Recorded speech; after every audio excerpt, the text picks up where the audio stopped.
Aloha everyone, welcome back to my YouTube channel. I am Geneva, this is Geneva in general, guys, and also guys, happy Juneteenth, okay, to those who celebrate. I was out here in Hawaii, out Waikiki Shell earlier today. Guys, I am so exhausted, I'm not going to lie to you. I feel like I just lived 10 different lives. I woke up at 5:30 a.m. this morning to do a whole list of things, and it's just so much to do in Waikiki, it's so much to see, so much to eat, okay. I barely even scratched the surface, so tomorrow I got some more stuff to do. But of course, when I came back from everything that I did, I went hiking on this rainforest. I got rained on all day, so excuse my hair. Okay, I got this cap on. I got on like this, traditional dress with like the leis. And this one, like, this is the Juneteenth lei that they gave me. And I just came back from this, I think it's how you pronounce it, is the Liawu show. They were doing like the dancing fire and everything. Like the women here are just so gorgeous. Again, guys, I've always been a fan of Hawaiian culture, Polynesian, Samoan culture.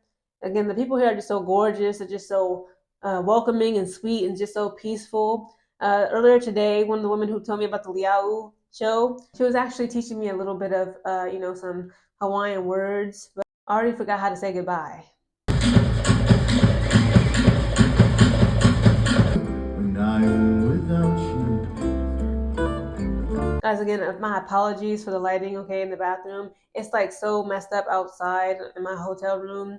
It's pitch black here in Hawaii. It's late at night. I know, like, right now it's like 3 a.m. Eastern Standard Time.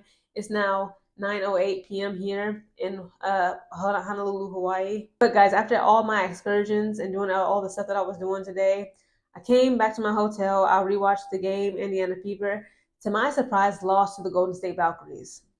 In this game, we got to see Golden State Valkayries take on the Indiana Fever at the Golden State Valkayries home court in San Francisco, California, might I add. I did not know it was there. I don't know why I thought, so I guess the Golden State Warriors, the NBA team, I guess they're also in San Francisco. I don't know why I thought like both of them were in Oakland, California. So again, we got to see Golden State Valkayries take on and ultimately defeat Indiana Fever. We got to see the matchup, okay, being Caitlin Clark versus her homegirl, her bestie, her number one day one, okay, none other than Miss Kate Martin, aka the Martini Kate. Because if you don't know, of course, I'm sure we all know, Kate Martin and Caitlin Clark have been longtime friends, okay, for years and years now, perhaps even before. They both went to college and played for Iowa, okay, for the women's basketball team. They was out there doing big things. And of course, it's just great to see two amazing friends, best friends, actually leave college women's basketball, join the league, okay, the WNBA league, the world's greatest women's basketball league, and compete at a high level. So let's start it off, guys, because again, this is all about turnovers, in my opinion. This is what went wrong in the game. You first of all, you have your number one scorer and leading lady, none other than Caitlin Clark for the Indiana Fever. She did not score that much, okay? She had like a high of 11 points and also just all the turnovers. Now, don't get me wrong, the Golden State Valkayries had a lot of turnovers. They made a lot of sloppy mistakes, okay? They just did not know how to take care of the ball. Both of them, both the Indiana Fever and the Golden State Valkayries.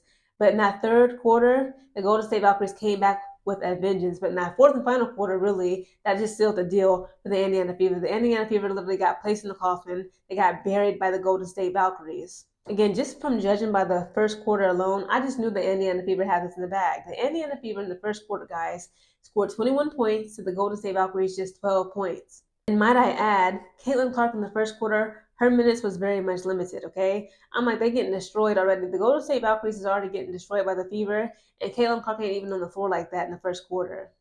The second quarter comes around, Fever scores 23 points, the Valkyries score 26. So this is when they begin to pay off that credit card debt, okay, that deficit. They're just aggressively paying it down. From that moment on, okay, from that point forward in this game, the second, third, and fourth quarter, the Golden State Valkyries ended up outscoring the Indiana Fever in all the quarters.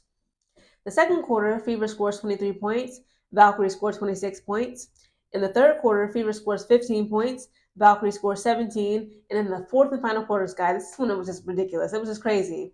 The Fever only scored 18 points, Valkyrie scored 33 points. Now let's get into the individual player statistics of each team. So for Fever, Aaliyah Boston was the leading lady of her team. Okay, she was the leading scorer. She put up 17 points, had 1 assist, 12 rebounds. Lexi Hall, she's been disappointing me lately. Lexi Hall, guys, she played for 33 minutes. Let's get that out the way. Lexi Hall only gave us 3 points, 3 assists, and 3 rebounds. Not good. Natasha Howard put up 13 points. She had 2 assists, 5 rebounds. Kelsey Mitchell, guys, had 16 points, 2 assists, 1 rebound. Now, in the third quarter, I saw Kelsey Mitchell put up a 3. Okay, that's not unusual for her. But I saw her put up a 3. She was at least about 4, I say 3 maybe more so 4 feet away from the three arc point line. She hit the Caitlin Clark. Okay, Caitlin Clark is like leading the girls. So she wasn't the only one who did that. I believe Kayla Thornton did it too, like in the fourth quarter. And I believe even Kate Martin. Kate Martin hit a three from like I'd say 3 feet away from the 3 point arc line.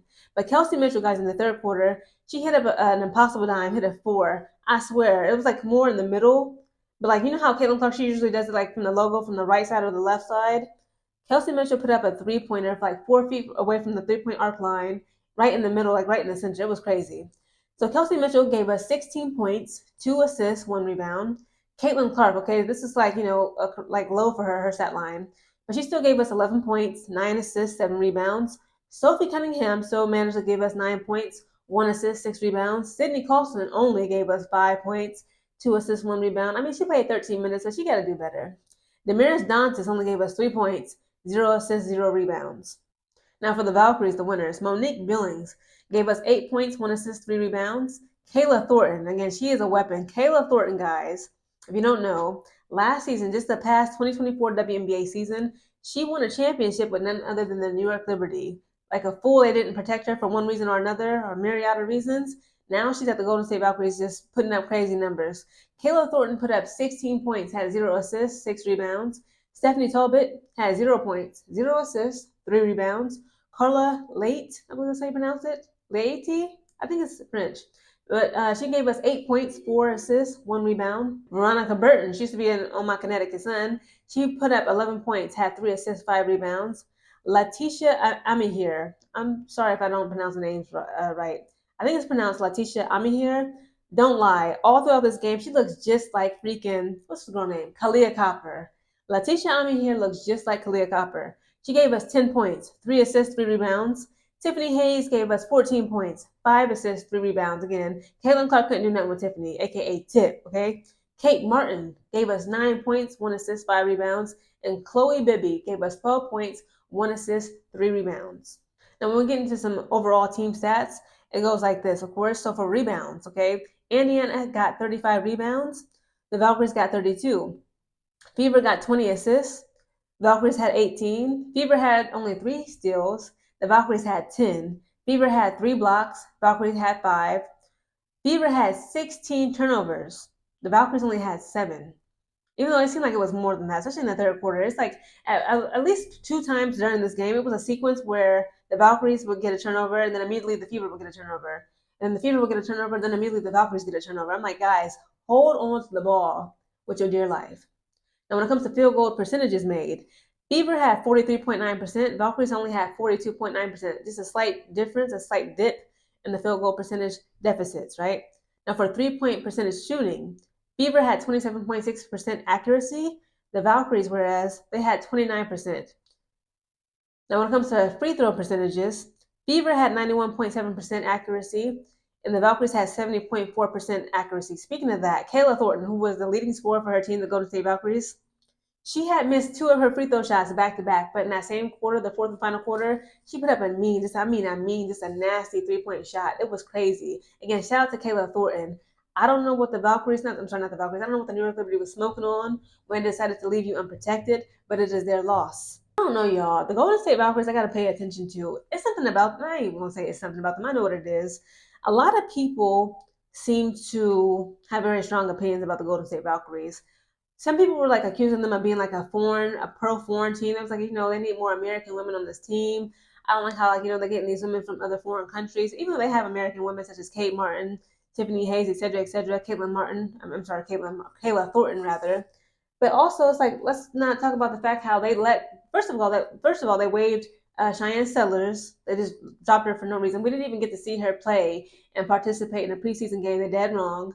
And then they had the nerve to waive Caitlin Chin, who used to play under Gino Ariema over there at the UConn Huskies. Then they just re-signed her. I just saw that like to a 7-day hard contract. I'm surprised she even picked up the phone, honestly, like Caitlin Chin. But it is what it is, like business as usual. At least I guess at least they're giving her another shot, another chance, an opportunity to prove herself, so to speak. But again, like yeah, so people have some strong opinions about Golden State Valkyries. It's like that team, it's like that you want to hate on low key. But again, they're doing pretty good for to be an expansive team. They're ranked like what number 7 with the latest WNBA power rankings, I believe. the Indiana Fever is ranked number 4. Okay. And also, let's give it up to Natalie Nakase. Natalie Nakase is amazing. She's brilliant. Now, if you don't know Natalie Nakase, she is currently the head coach of the Golden State Valkyries. She used to be underneath Becky Hammon, her and Tyler Marsh. Tyler Marsh is the head coach of my number 1 team, which being the Chicago Sky. And I feel like we got like, the worst end of the stick. I'm like, bro, we should have hired freaking Natalie Nakase over at the Chicago Sky head coaching position over Tyler Marsh. This is ridiculous. Natalie Nakase, guys, outcoached Becky Hammon. Becky Hammon was her master, so to speak. Okay, Natalie Nakase was a teacher. She was the student. And it's like now the Nakase team destroyed the Golden State Valkyries. I'm sorry, the Golden State Valkyries destroyed the Las Vegas Aces at least once, perhaps twice already in this current WNBA season. That's crazy to me. Natalie Nakase pretty much used to be Becky Hammon's blunt roller. Okay, she was her assistant. She was her assistant coach. How are you getting out coached, Becky, by a woman who used to roll your blunts up? She was your assistant. She used to go get you water bottles and stuff, and et cetera, help you put up plays on the board. How are you getting out coached by this woman? And then you have the nerves to unleash Tyler Marsh on my team. No, we don't want Tyler anymore. Give us Natalie. Again, guys, this was a very exciting game. I loved it. Okay, it is what it is. I'm sure, Fever is feeling some type of way. But also, guys, let me just tell this. Oh my God, how could I forget before I wrap this up? The freaking Golden State Valkyries have incredible fans. I'm jealous. Fever got great fans. I'm talking about like great fans. I'm talking about like the energy, the way they empower them through their plays. Okay, obviously the Golden State Valkyries, it was a home court. The freaking crowd is roaring. Okay, roaring. Anytime they would get a steal, they would get a block, they would get a possession, they would make a free throw shot. Anything. I'm like, that crowd empowered and moved the Golden State Valkyries to their victory. Again, also Minnesota Lynx. Them people won't even sit down until the Minnesota Lynx score the first official point of the game. Again, shout out to them, they fans. Okay, Golden State Valkyrie fans, that crowd, they show up and show out for them. Over like each night for home games for Golden State Valkyries, over 18,000 seats filled. It's just crazy, bro. They get so much love in the Bay. I can't wait. I gotta travel out there. But again, guys, this was a good game. Guys, comment down below your thoughts on tonight's game.